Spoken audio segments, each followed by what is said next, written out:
Bismillahirrahmanirrahim.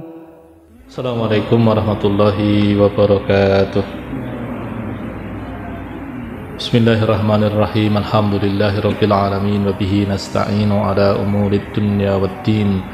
Wassalatu wassalamu ala asyrafil anbiya'i wal mursalin Muhammadin wa ala alihi wa sahbihi ajma'in, amma ba'du. Rabbana zidna ilma warzuqna fahma. Allahumma anfa'na bima 'allamtana wa 'allimna ma yanfa'una wa na'udzu bika min ilmin la yanfa'. Allahumma taqabbal minna innaka antas samiul alim wa tub 'alaina innaka antal ghafurur rahim. Allahumma irfa' 'annal waba wal bala wal ghala ya rahman ya rahim. Bapak Ibu jemaah sekalian yang dirahmati Allah, alhamdulillah pada maghrib hari ini kita bisa menjalankan rangkaian ibadah. Dari tadi kita masuk ke masjid ya dengan niat ibadah, kalau perlu dengan niat iktikaf, lalu kemudian kita lanjutkan dengan sholat maghrib berjamaah, sholat sunnah, zikir, sholat sunnah, dan kita sempurnakan dengan tholabul ilmi, dan nanti di ujungnya kita selesaikan atau tuntaskan dengan sholat isya berjamaah berikut sholat sunnah yang mengiringinya. Bapak Ibu jemaah sekalian dirahmati Allah, kita lanjutkan bahasan kita tentang sirah nabawiyah, dan pekan lalu kita sudah sampai bahasan tentang keinginan Abu Bakar As-Siddiq radhiyallahu anhu untuk berhijrah. Seperti telah dibahas sebelumnya bahwa tekanan yang dilakukan oleh orang-orang kafir Quraisy kepada kaum muslimin itu dari waktu ke waktu semakin keras dan semakin tidak masuk akal begitu. Salah satu yang paling mengagumkan adalah ketegaan orang-orang kafir Quraisy untuk memboikot Nabi Muhammad SAW berikut keluarga dan sahabatnya, baik mereka itu muslim maupun non muslim. Jadi yang ikut kena boikot itu bukan hanya yang muslim saja, yang non muslim tetapi membela Nabi Muhammad juga ikut kena boikot. Nah, begitu boikot selesai ya, ketika orang-orang kafir Quraisy merasa bahwa tindakan-tindakannya itu tidak manusiawi dan kemudian mereka sendirilah yang membatalkan boikot itu, ternyata Nabi Muhammad tidak kemudian mendapatkan kemudahan. Ya, berakhirnya boikot itu ternyata kemudian berdampak terhadap meninggalnya Abu Thalib, paman Nabi yang selalu membela Nabi. Bahkan sebelum membela Nabi dengan dakwahnya, Abu Thalib begitu menyayangi Nabi karena dialah yang mengasuh Nabi kita Muhammad SAW ini. Akan tetapi kemudian yang lebih menyedihkan adalah Abu Thalib ini meninggal dalam kondisi belum beriman kepada Allah. Sementara di sisi yang lain adalah meninggalnya Khadijah menyusul meninggalnya Abu Thalib tadi. Artinya dua orang yang paling dekat dengan Nabi, yang kepada mereka lah Nabi itu bisa banyak berbincang mengenai berbagai persoalan, termasuk mencurahkan perasaannya gitu, berbagi perasaan berkaitan dengan tekanan yang beliau miliki, tekanan yang beliau hadapi dan rasakan, itu meninggal dunia. Lalu kemudian di antara orang dekat Nabi yang masih tersisa di antaranya adalah Abu Bakar As-Siddiq. Nah, Abu Bakar As-Siddiq setelah meninggalnya Abu Thalib dan Khadijah itu mendapatkan tekanan dan siksaan yang lebih besar. Ya, meskipun Abu Bakar ini adalah orang yang terkemuka begitu, bisnisnya besar, ketokohannya juga besar, tetapi itu tidak menghindarkan beliau dari siksaan yang dilakukan oleh orang-orang kafir Quraisy. Nah, maka kemudian dia, yaitu Abu Bakar, meminta izin kepada Nabi kita Muhammad SAW untuk berhijrah, turut berhijrah ke Habasyah sebagaimana yang telah dilakukan oleh Utsman, telah dilakukan oleh Ja'far bin Abi Thalib dan beberapa sahabat yang lain seperti Talhah dan Zubair. Karena Nabi memahami situasi Abu Bakar yang tidak mudah. Padahal Rasulullah juga dalam kondisi tidak mudah, karena dengan meninggalnya Abu Thalib ya, siksaan yang dilakukan oleh orang-orang kafir Quraisy itu juga menjadi lebih besar. semakin lebih keras kepada Nabi kita Muhammad SAW. Tapi karena beliau memahami situasi yang sulit yang dihadapi oleh Abu Bakar, maka Rasulullah mengizinkan Abu Bakar untuk berhijrah. Nah, ketika Abu Bakar telah keluar dari rumahnya untuk berhijrah, ada seorang sahabatnya, salah seorang kafir tetapi bersahabat dengan Abu Bakar, itu bertanya tentang kepergian Abu Bakar, dan Abu Bakar jelaskan kondisinya apa adanya. Lalu kemudian sahabatnya ini yang belum berislam ini, yang namanya Abu Dughunah ini, menjamin keamanan Abu Bakar. Akan tetapi ketika Abu Bakar mendapatkan jaminan dari Abu Dughunah, Abu Bakar tidak serta-merta kemudian menurunkan dakwahnya, tidak serta-merta kemudian mengendurkan semangatnya berislam. Sebaliknya Abu Bakar malah tetap menunjukkan keislamannya, bahkan dia secara terang-terangan membaca Al-Quran di depan Ka'bah. Hal itulah yang kemudian membuat orang kafir Quraisy semakin marah, dan orang kafir Quraisy itu kemudian mendesak Nabi Muhammad SAW, mendesak Abu Dughunah, hingga kemudian Abu Dughunah memilih untuk menyerah dan mencabut perlindungannya kepada Abu Bakar As-Siddiq. Nah, adapun Rasulullah Muhammad SAW di hari-hari yang berdekatan, ya, kemudian beliau mencari alternatif daerah terdekat yang bisa didakwai. Nabi datang ke sebuah daerah yang namanya Taif, yaitu di utaranya Makkah tetapi arahnya sedikit berbeda dengan Madinah. Ya, khurujur Rasul sallallahu alaihi wasallam ila Taif. Nah, di sini dikatakan ishtaddal amru walan nabi sallallahu alaihi wasallam bi Makkah fa kharaja ila Taifi masyian ala qadamaihi yad'uhum ila Islam. Ya, persoalan yang dihadapi Nabi Muhammad semakin sulit. Mekah semakin tidak menggembirakan. Dakwah yang dilakukan Nabi di Mekah cenderung macet. Maka yang dilakukan Nabi adalah beliau mendatangi sebuah daerah yang namanya Taif. Beliau berjalan kaki sendirian. Beliau mengajak orang-orang di sana untuk masuk Islam. Lalu apa yang beliau dapati, ya, karena berita tentang Nabi Muhammad ini sudah sampai ke Taif, ya, orang-orang Taif tahu siapa Nabi Muhammad menurut versinya orang kafir Quraisy. Maka apa? Kana istiqbalu ahli Taif lin Nabi sallallahu alaihi wasallam adh-dharba bil hijarah. Mereka itu melempari Nabi dengan batu. Ya, jadi Nabi Muhammad yang punya kemuliaan sedemikian rupa, kebaikan sedemikian rupa, ya, tapi karena sudah dikriminalisasi oleh orang kafir Quraisy, ya, karena dianggap bahwa beliau yang akan menghancurkan sendi-sendi kehidupan Quraisy, kehidupan jahiliyah yang diyakini oleh orang-orang Quraisy, ya, ketidaksukaan mereka itu, permusuhan mereka itu telah sampai ke Taif juga, ya, telah sampai ke Taif juga. Makanya kemudian ketika beliau sampai ke Taif, ya, beliau disambut dengan lemparan batu. Khasatan ala qadamaihi syarifataini hatta nazala dammu minhuma. Dan yang paling banyak kena dari tubuh Nabi itu apa? Kakinya. Sampai-sampai kemudian dari kaki beliau mengalir darah. Dari kaki beliau mengalir, itu menunjukkan bahwa ya, kalau bukan lukanya yang banyak, itu tentu karena lukanya itu besar. Nah, jadi bukan hanya sekedar kemudian terkena batu dan sakit, memar misalkan, tetapi terluka dan mengalirkan darah. Dan memang kemudian di sana tuh mayoritasnya memang tidak simpatik, ya.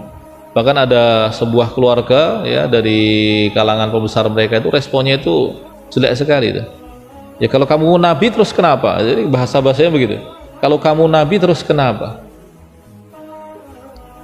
Ada juga yang kemudian diriwayatkan tuh bahasanya kurang lebih begini, kalau kamu betul Nabi maka saya tidak mau berurusan. Maksudnya adalah kalau kamu betul Nabi dan saya menerimamu, berarti saya kena masalah. Kalau saya menolakmu terang-terangan, ya, maka saya kena adab. Maka saya tidak mau berurusan. Jadi caranya itu luar biasa. Jadi permusuhan itu sampai seperti itu.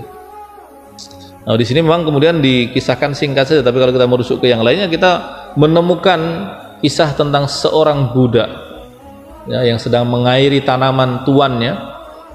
Nah, saat itu Nabi Muhammad menumpang berteduh di kebun orang tersebut. Ya, ketika kemudian sedang berteduh ya, Nabi mengucapkan kalimat-kalimat thayyibah yang kemudian membuat budak ini bertanya-tanya, kamu ini siapa? Yang singkat cerita kemudian budak ini menyadari bahwa orang ini adalah Nabi. Yaitu ketika Nabi Muhammad mengatakan bahwa, jadi budaknya ini kan seorang Kristen, ya, seorang yang meyakini kenabian Yesus, bukan ketuhanan Yesus. Jadi ketuhanan Yesus itu ditegaskan oleh orang-orang Romawi itu tahun 325-an, 200-an tahun sebelum Nabi lahir, atau lebih tepatnya 250-an tahun sebelum Nabi lahir. Akan tetapi tidak serta-merta kemudian pandangan bahwa Yesus Tuhan itu tersebar luas. Masih banyak juga orang-orang yang tidak percaya bahwa Yesus Tuhan. Mereka mempercayai bahwa Yesus sekedar nabi saja. Nah, orang ini termasuk yang begitu, dia meyakini bahwa Yesus ini bukan Tuhan. Dan Nabi Muhammad mengatakan sesungguhnya Isa adalah saudaraku.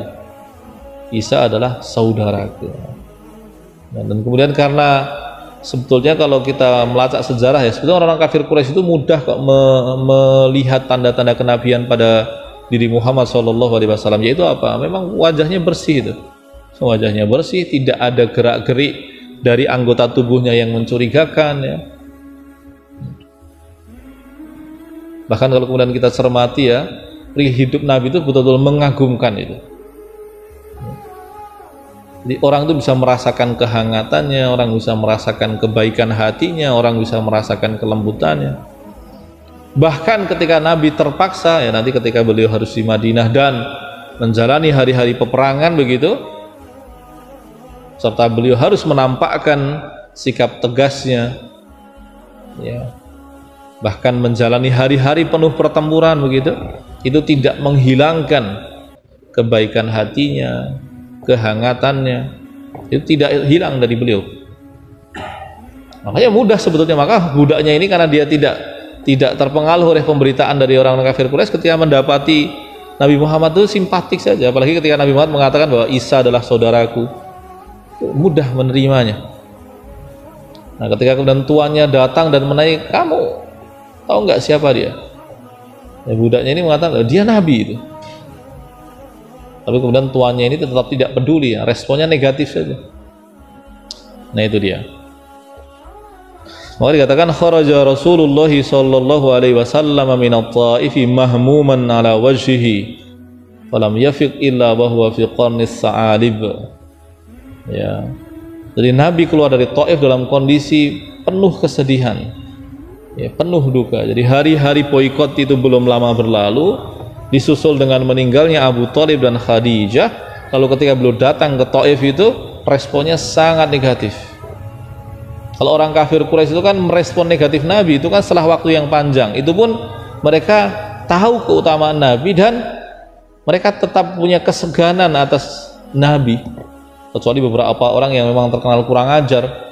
Ya, Abu Lahab karena merasa sebagai pamannya lebih tua, ya dia merasa bisa memperlakukan Nabi Muhammad dengan cara yang kasar begitu. Tapi yang lainnya itu terbatas itu. Ya paling-paling mendustakan. Kalau ini ya baru ketemu pertama melempari batu. Maka Nabi menyimpan kesedihan. Maka dikatakan bahwa fi qarnis sa'alib, ya, zamannya para serigala begitu. Ini bahasa yang dipakai oleh oleh pengarang buku ini. Jadi memang di zaman itu memang zaman yang keras begitu. Kemuliaan akhlak itu sesuatu yang langka. Orang yang memilikinya adalah orang yang memang istimewa begitu. Nah, lalu apa yang kemudian terjadi? Nabi dalam kondisi keluar dari Taif membawa kesedihan dan kekecewaan yang mendalam, maka dikatakan nazala Jibrilu wa ma'ahu malakul jibali ala Rasulillah sallallahu alaihi wasallam. Malaikat Jibril turun sebagai seorang pemimpin, sebagai pemimpin malaikat ya, dan beliau turun bersama dengan malaikat gunung. Ya, Allah menciptakan para malaikat untuk menjaga banyak hal di muka bumi ini. Ada yang menjaga gunung, ada yang menjaga sungai. Yang kemudian ya kemungkinan sosok-sosok malaikat itulah yang kemudian dianggap oleh orang-orang menyimpang sebagai para dewa. Sebagai para dewa. Ya. Makanya kemudian dalam kitab-kitab akidah klasik kita diingatkan bahwa ada orang-orang yang menyembah malaikat gunung, ada yang menyembah malaikat sungai. Sosok-sosok itulah yang kemungkinan di banyak wilayah itu yang hidupnya dipenuhi dengan kesyirikan itu menganggapnya sebagai para dewa. Nah, berkaitan dengan turunnya malaikat Jibril dan malaikat gunung ini, apa yang keduanya lakukan terhadap Nabi? Yukhayyiruhu baina ihlaki ahli Makkah wa baina sabr ala adahum fakhtara Rasulullah sallallahu alaihi wasallam as-sabra. Nah, maka malaikat Jibril dan malaikat gunung menawarkan itu. Gimana? Kalau kamu memang ingin agar orang-orang Mekah dan Taif ini dibinasakan, akan kami timpakan gunung kepada mereka. Anda bisa bayangkan. Mungkin ada yang menganggap bahwa masa iya sih gunung ditimpakan. Bapak Ibu sekalian yang dirahmati Allah, mungkin pernah mendengar kasus legetang di Banjarnegara tahun 60-an yang kemudian masyarakatnya kacau balau begitu, saling bertukaran pasangan begitu. Itu kan kalau di pemberitaan terakhir dari Hidayatullah ketika bertemu dengan saksi yang sudah sepuh yang tersisa begitu, itu kan saksinya mengatakan bahwa beliau tinggal di kaki bukit itu, antara dua bukit itu. Jadi legetang itu ada di sebelah sini, kemudian sebelahnya lagi ada bukit yang lain. Beliau tinggal di kaki bukit itu. Nah, apa yang terjadi? Ternyata bukit yang sebelah sini itu bisa pindah ke sebelah sini, menimpa bukit yang sebelah sini, menimpa daerah legetang itu tanpa mengenai bawahnya. Jadi gambarannya di sana bukit, di sana bukit, bukit yang sebelah sana itu bisa menimpa sebelah sana tanpa mengena sebelah sini. Sebagian ulama mengatakan bahwa setelah meninggalnya Nabi Ibrahim alaihissalam tidak ada kaum yang dibinasakan kecuali karena perbuatan mereka yang menjijikkan. Nabi Lut itu adalah sepupunya Nabi Ibrahim. Keduanya bertemu berbincang, tapi menghadapi wilayah dakwah yang berbeda. Kita tahu Nabi Ibrahim dari Babilonia, dari wilayah Persia sekarang, ya, kemudian bergerak sampai ke Mesir, ya.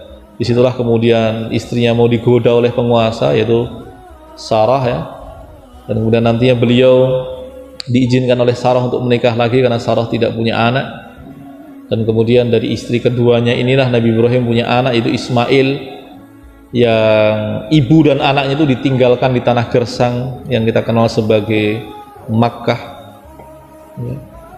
Itu wilayah yang dihadapi Nabi Ibrahim. Sedangkan Nabi Lut untuk menghadapi wilayah yang berbeda yang kemudian orang-orangnya disebut sebagai kaum Sodom.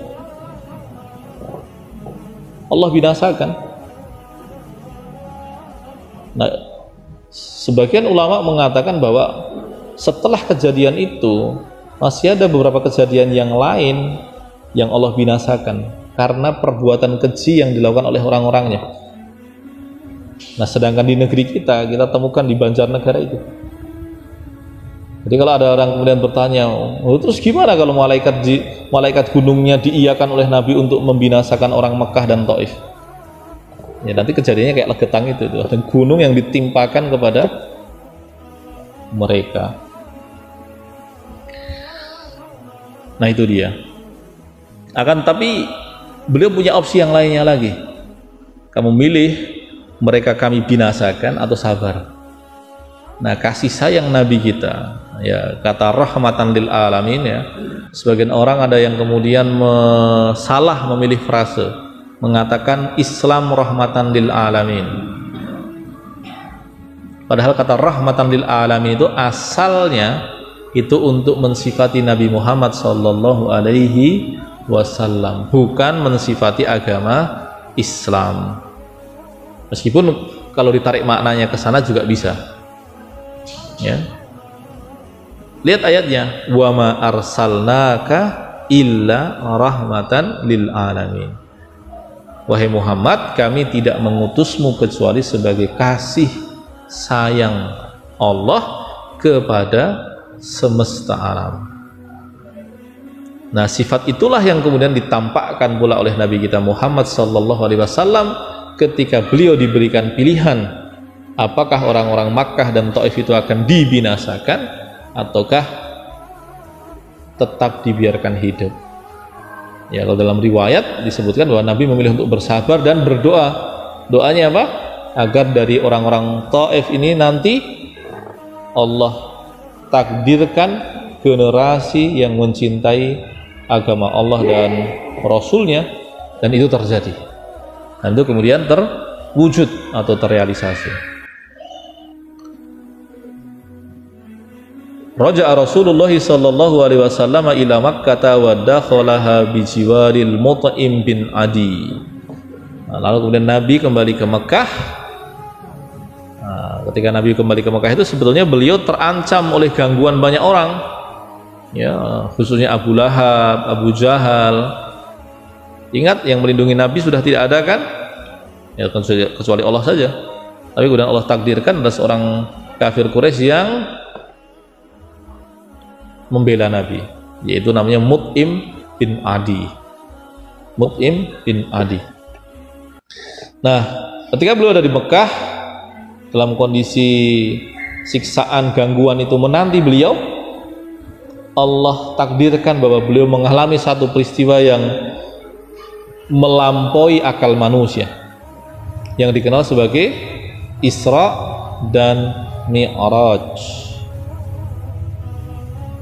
Nah, ja'at hadisatul Isra wal Mi'raj tasbitan wa takriman li Rasulillah sallallahu alaihi wasallam fi aqabi sinina tawilatin minad da'wah. Ya, kejadian Isra Mi'raj itu terjadi belakangan di ujung masa dakwah beliau di Makkah sebagai bentuk pemuliaan Nabi, pemuliaan Allah kepada Nabi atas pengorbanan Nabi, ya, dan juga sebagai upaya Allah meneguhkan hati Nabi karena tugas yang beliau jalankan itu syarat dengan kepedihan, syarat dengan rasa sakit.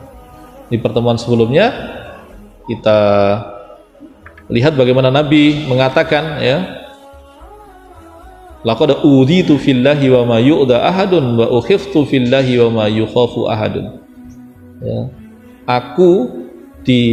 Aku mengalami rasa sakit dan teror yang tidak dirasakan oleh orang lainnya. Jadi Nabi itu sampai membuat ungkapan seperti itu. Kalau kita merasa paling sakit, paling sedih itu kan karena lebaynya kita. Tapi kalau Nabi Muhammad SAW kan begitu kan, kalau kita tuh sukanya gitu. Kalau punya kelebihan tuh dipamerkan, giliran ada orang merana kita juga pamer kepedihan begitu. Seolah-olah mengatakan bahwa kitalah yang paling pedih dan merana. Nek kue ngono mending loh aku. Itu penyakitnya kita kan begitu kan. Ya, ketika kita punya kebaikan kita ceritakan, keakuan kita tuh memang luar biasa. Nah, termasuk tadi di dalam hal menanggung kepedihan itu juga gitu. Kue lo ngono pena aku. Tapi kalau Nabi Muhammad karena memang betul-betul beliau merasakan kepedihan yang luar biasa, termasuk yang barusan kita ceritakan di Taif itu loh. Bayangkan, ya, Nabi belum bisa menjelaskan banyak hal dibandemi watu. Dibandemi watu wong siji wis rasane susah, ini orang satu kampung loh melempari Nabi dengan batu. Sangat menyedihkan. Bukan hanya menyakitkan karena batu itu keras, ya, tapi penolakannya itu loh. Padahal Nabi tidak punya tendensi apapun. Nabi tidak menginginkan harta mereka, Nabi tidak menginginkan posisi sosial mereka, Nabi tidak menginginkan apapun dari mereka. Nabi hanya menginginkan keselamatan bagi mereka. Jadi kalau orang setulus Nabi saja ditolak, itu berarti kan senemen kan. Nah itu dia. Makanya kalau kemudian kita bermaksud baik kok ditolak orang itu, ya, itu udah nggak usah merasa merana loh. Nabi loh. Nabi itu tidak mengharapkan apapun. Kalau kita minimal itu pasti ada merasa ada kebanggaan, ya, merasa telah berjasa pada orang, itu kan Hati kita kan kualitasnya segitu-segitu saja. Kalau hati Nabi kita kan la nuridu jazaan wala syukuran, in uridu illal islah. Kami enggak harapkan, Nabi katakan kami enggak mengharapkan balasan, kami tidak mengharapkan ucapan terima kasih. Ucapan terima kasih aja enggak, Nabi enggak mengharapkan itu. Apa yang diinginkan Nabi? In uridu illal islah. Aku hanya ingin melakukan perbaikan aja. Motifnya bersih. Maka kalau kemudian kita yang hatinya, yang track rekornya tidak sebaik Nabi, yang hatinya tidak sebersih Nabi, yang akhlaknya tidak sehangat Nabi, kalau direspon negatif sama orang, ya lebih lumrah, lebih layak, lebih wangun begitu. Nah, penolakan itu sebetulnya banyak gunanya. Banyak gunanya. Misalkan apa? Ya, ketika kita mengajak kebaikan kan kita sebenarnya kan menggugurkan beban kita. Maka respon negatif itu sebenarnya bukan urusan kita. Itu bagian dari rasa sakit yang Allah timpakan kepada diri kita, yang kalau kita terima itu akan menggugurkan dosa-dosa kita. Dan sebaliknya, kalau kemudian ajakan kita itu berhasil, berguna, kita berhasil menyentuh hati orang begitu, itu juga bukan semata-mata karena kita cerdas, kita pandai, kita terlatih, kita terampil, bukan. Ya. Maka dikatakan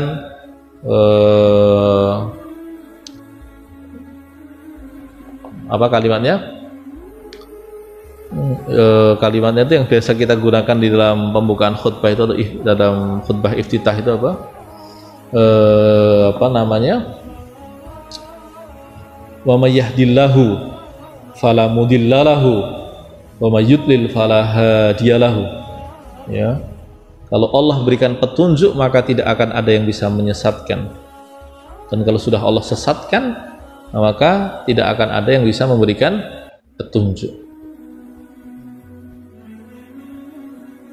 Atau seperti di dalam surat Al-Ghasyiyah itu kan, fadzakir innama anta muzakkir lasta alaihim bimusaitir illa man tawalla wa kafar.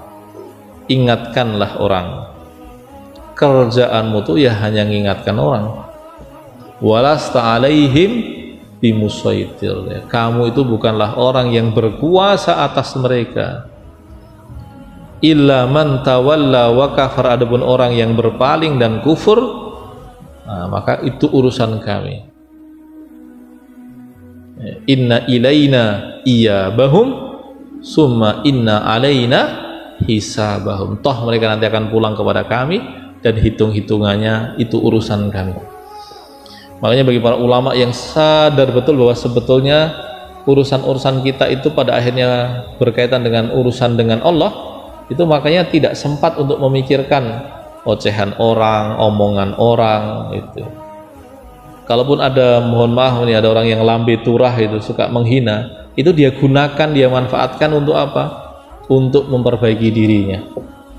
Imam Al-Ghazali misalkan dalam Ihya itu bahasan tentang uyubun nafsi, berkaitan dengan aib-aib diri. Ya, beliau mengajarkan apa? Di antara hal yang bisa kita gunakan untuk memperbaiki diri kita itu apa? Satu, guru. Ya, adanya guru yang memang guru, tapi bahasanya adalah guru rohani. Guru yang bisa menunjukkan kepada kita aib-aib kita, bahkan termasuk gerak-gerik hati kita. Bisa menunjukkan bahwa kamu punya motif yang salah, kamu punya keinginan yang salah begitu. Tetapi Imam Ghazali di dalam Ihya itu pun beliau katakan itu sesuatu yang langka. Guru yang begitu itu adalah orang yang langka. Padahal di zaman itu, di zaman Imam Ghazali tersebut, apalagi di zaman sekarang. Maka kemudian langkah kedua yang bisa dipilih untuk membantu orang mengenali aib dirinya itu apa? Itu teman yang baik. Teman yang baik yang kemudian kita itu berteman itu untuk memperbaiki diri. Nah, kalau orang zaman sekarang itu kan nyari teman kan mencari pendukung yang buta kan. Pokoknya aku bener po salah, wangi aku itu. Itu kita, motifnya begitu. Jadi kita tuh mencari teman yang maunya kita itu adalah selalu dibenarkan. Dibenarkan maksudnya adalah selalu didukung tindakan-tindakannya benar atau salah, sehingga kesannya semua benar. Adapun dalam Islam nggak begitu, ya. Teman atau sahabat yang selalu membiarkan kita melakukan sesuatu, ya, yang melegitimasi kesalahan kita, itu yang kemudian disebutkan dalam Al-Quran dengan apa? Yauma idin ba'duhum li ba'din aduwwun illal muttaqun. Pada hari itu semua teman itu akan menjadi musuh bagi temannya. Kalau ilustrasinya dhisik gaweane bolos sekolah kan Allah tanya tuh, ngopo kowe ra sekolah? Kula diajak ya Allah itu. Terus temannya akan mengatakan mboten gitu. Dudu gitu. Dia akan menjadi musuh dari temannya. Gitu. Bahkan kalau saking gentingnya situasi itu kan dikatakan seperti apa?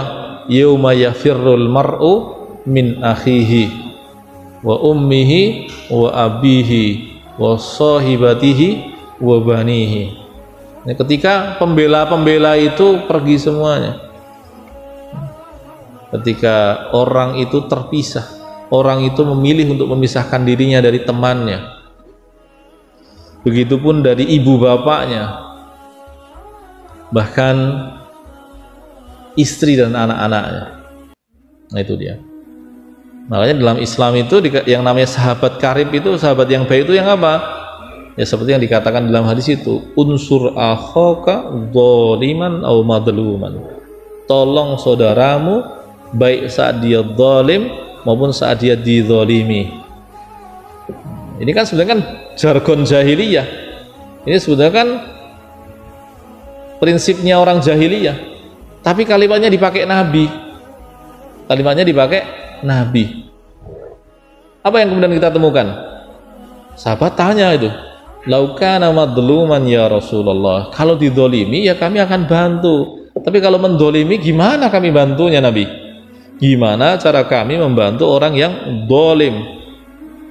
Sementara kan kita tahu bahwa kedoliman itu nggak boleh. Maka kemudian Nabi katakan antamna'ahu minad-dulmi. Caramu menolong orang dolim adalah kamu mencegahnya dari kezaliman yang dia lakukan. Nah, itu dia.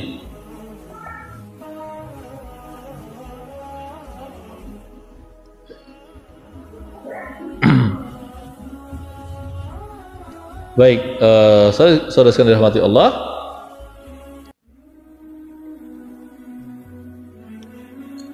kita terus mohon maaf tadi balik foldernya terlalu jauh, kembali. Lalu kemudian kalau kita mau ngecek aib kita itu ya, guru rohaninya nggak ada. Kalau guru rohani itu ya bisa disebut mursyid atau apapun lah istilahnya. Terus kemudian sahabat baik juga nggak ada. Jadi sahabatnya ini nggak pernah menyebutkan kekurangan, sukanya menyebutkan yang baik-baik aja karena nggak enakan begitu kan. Padahal Umar bin Khattab itu memuji Allah dan kawannya yang mau menunjukkan kepada dirinya aib yang dia miliki. Makanya kita harus melatih hati kita untuk mau menerima koreksian orang, yang perlu kita latih ya. Karena menolak koreksian orang itu sebetulnya masuk delik kesombongan. Jadi kesombongan itu kan di dalam hadis itu kan ukurannya dua, ya, batarul haqqi wa ghamtun nas, menolak kebenaran dan meremehkan manusia, meremehkan orang begitu. Jadi meskipun tidak meremehkan orang, tapi kalau nilai kebenaran itu ditolak, itu sebenarnya bentuk kesombongan. Maka kita perlu melatih hati kita. Ya nggak mudah ya, tapi itulah yang disebut dengan jihadun nafas, itu memang begitu. Melatih hati kita agar mencocoki hal yang memang benar dan sebaliknya tidak cocok dengan hal yang salah meskipun suka. Jadi ketika menyukai sesuatu tapi itu salah, kita perlu berlatih untuk tidak menyukainya. Dan sebaliknya, kalau sesuatu itu benar tapi kita nggak suka, wis mbuh piye carane kudu gelem, kudu seneng itu. Makanya itu disebut dengan jihadun nafas. Kenapa? Wangel itu. Nah, kalau kemudian tadi guru rohani tidak ada, teman yang mau memberitahu juga tidak ada, lalu siapa yang bisa diandalkan? Lambe turah itu. Jadi lambe turah itu penting gitu ya. Tukang orang, kalau kita punya orang atau tetangga yang hobinya membicarakan aib orang itu memang kita punya kewajiban untuk mencegah yang bersangkutan. Tapi kalau kita yang kena, jadi kena obrolannya, jadi menjadi objek obrolannya, menjadi objek lambe turahnya begitu, itu sebetulnya berguna untuk menilai diri kita. Jadi ulama mengajari kita bahwa kalau kita diomong ke orang jelek itu sebetulnya momen yang pas untuk mengevaluasi diri. Jadi kita tidak perlu sibuk berkaitan dengan Allah kayak wong enggak perlu, kita tidak butuh pada hal itu. Karena sebetulnya secara alamiah ketika orang itu sudah membicarakan diri kita, itu dia sudah transfer kebaikan pada diri kita. Kita sudah diuntungkan, meskipun kita tidak boleh bergembira ya. Kita tidak boleh bergembira karena mendapatkan pahala dengan cara orang kehilangan kebaikannya. Itu nggak boleh kita bergembira atas hal itu. Tetapi sebaliknya kita bisa memanfaatkan omongan-omongan orang lambe turah itu untuk mengecek diri kita. Itulah yang diajarkan oleh para ulama kita. Itu dia. Jadi kembali ke sini ya, bahas tentang Isra Mi'raj. Jadi kita kok sampai ke sana gitu kan. Jadi ini Isra Mi'raj. Nah, Isra dan Mi'raj itu Bapak Ibu sekalian yang dirahmati Allah, itu dua peristiwa yang berbeda. Meskipun kejadiannya itu beriringan. Isra itu artinya adalah perjalanan malamnya, sedangkan Mi'raj itu adalah perjalanan dari bumi ke langitnya. Jadi dari Nabi Muhammad dari Mekkah ke Masjidil Aqsa, kemudian kembali ke Mekkah, itu namanya Isra. Sedang Mi'raj itu adalah dari Masjidil Aqsa ke langit ketujuh dan kembali ke Masjidil Aqsa. Jadi dua peristiwa yang berbeda. Tapi karena peristiwanya itu beriringan ya, atau gampangnya secara garis besar berbarengan begitu, maka kita nyebutnya seringkali jadi satu.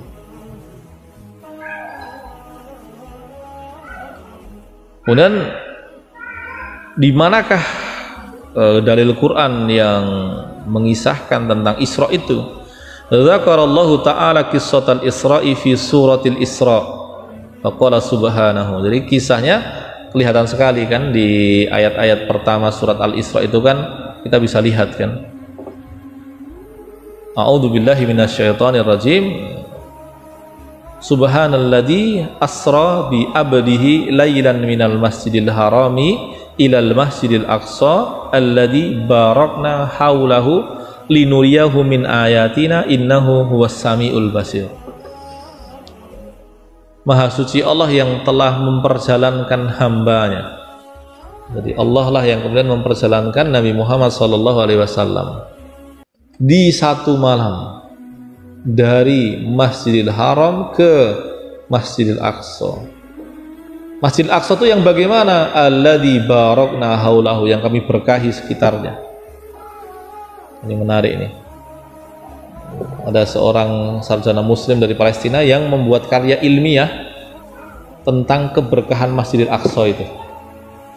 Itu bagaimana keberkahannya itu diulas oleh yang bersangkutan. Jadi dari ayat diturunkan menjadi penelitian ilmiah. Ini kan luar biasa. Lalu kemudian apa tujuan Allah memperjalankan Nabi? Salah satunya adalah linuriyahu min ayatina, untuk kami tampakkan kepadanya tanda-tanda kuasa kami.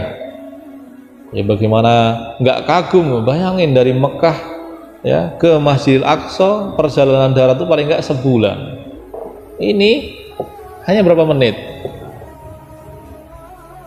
Lalu kemudian nanti Mi'raj ya, ini Mi'raj ini yang lebih nggak masuk akal lagi kan, atau lebih tepatnya melampaui. Jadi kata tidak masuk akal itu dalam bahasa gayanya bahasa ilmiah gitu, itu ada dua. Pertama irrasional, yang kedua suprarasional.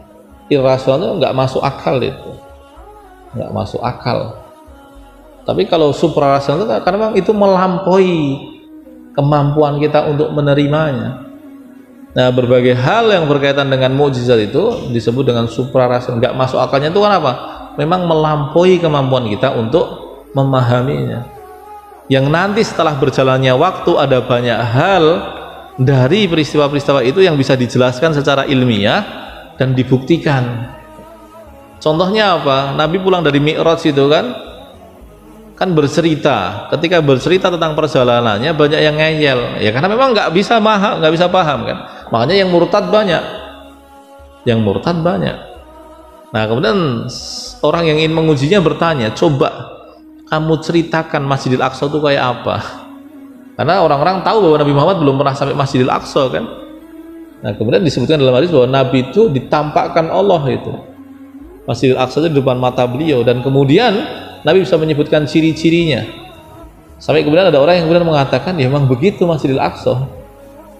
Itu yang kalau kemudian zaman sekarang kita sudah menemukan TV layar, bahkan bukan hanya TV, HP kualitas 4G kan sudah bisa digunakan untuk menembakkan layar digital kan. Atau kalau zaman sekarang pakai yang lebih familiar lah, LCD itu kan. Dulu peristiwa seperti LCD itu nggak kebayang gitu. Nah, memang harus kita akui bahwa 100 tahun terakhir itu memang ada banyak hal yang mengagumkan yang terjadi, yang selama ratusan tahun sebelumnya itu tidak terjadi. Lah nggak usah jauh-jauh lah, 10 tahun terakhir saja kita menemukan HP yang membuat orang itu kehilangan banyak hal ya. Munculnya satu HP ini kan menghilangkan banyak hal. Gara-gara HP ini muncul ya, telepon kabel hilang, wartel hilang, warnet hilang, apalagi taksi hilang ganti Gojek, ganti Grab, radio hilang, foto hilang ya. Gamebot hilang. Ini generasi saya ngerti gamebot. Anak kecil sekarang nggak kenal gamebot itu. Mungkin Farhan tuh nggak tahu gamebot ya anaknya, nggak tahu kamu. Generasi tua ini maksudnya sing gerang-gerang ini ngerti gamebot, nggak berakhir. Hanya 10 tahun terakhir loh, Anda bisa bayangkan sesuatu yang di negeri kita ya secara khusus kan, tren telepon dulu kan di film-film tahun 90-an ada orang terima telepon berdering itu keren sekali ya. Tapi orang nggak tahu ternyata ada banyak hal yang di tahun 90-an katakan, saya yakin bahkan kalau bapak yang sepuh tahun 80-an sampai tahun 2010 itu barang-barangnya itu mahal, penting, berharga ya kan, seperti kamera mahal itu berakhir dengan hal ini. Makanya kemudian ada banyak hal yang linuriyahu min ayatina, ada banyak hal yang orang akan memahaminya nanti jauh setelah masa itu, tapi kepada Nabi ditampakkan hari itu. Gak usah jauh-jauh lah, yang hampir mirip Isra ya. Ini kan ada pesawat namanya Concorde kan, pesawat namanya Concorde itu cepat sekali itu. Itu kalau sekarang ya, perjalanan dari Mekah ke Masjidil Aqsa itu bisa 30 menit. Paham loh kita sekarang, dulu kan nggak kebayang itu. Bar maghrib ra ngerti cerita apa-apa, ngerti-ngerti bar subuh cerita tekan Masjidil Aqsa. Orang kan gedek-gedek. Tapi itu terjadi pada di Nabi. Makanya dikatakan linuriyahu min ayati, dan semua yang terjadi di semesta ini adalah bagian dari ayat Allah Subhanahu wa ta'ala. Innahu huwas samiul basir. Sesungguhnya Allah itu maha mendengar lagi maha melihat. Bapak-Ibu sekalian yang dirahmati Allah, itu bahasan kita pada malam hari ini. Semoga menambah keimanan kita kepada Allah dan kecintaan kita kepada Nabi kita Muhammad sallallahu alaihi wasallam. Dan insyaallah pekan depan kita lanjutkan bahasan Isra Mi'raj ini berkaitan dengan Mi'rajnya, yaitu surat An-Najm ya, surat yang kemudian membuat orang-orang kafir Quraisy sempat terpukau, ayat 12 sampai 18. Barakallahu li wa lakum wa sallallahu ala nabiyyina Muhammad. Subhanakallahumma wa bihamdika asyhadu an la ilaha illa anta astaghfiruka wa atubu ilaik. Assalamualaikum warahmatullahi wabarakatuh.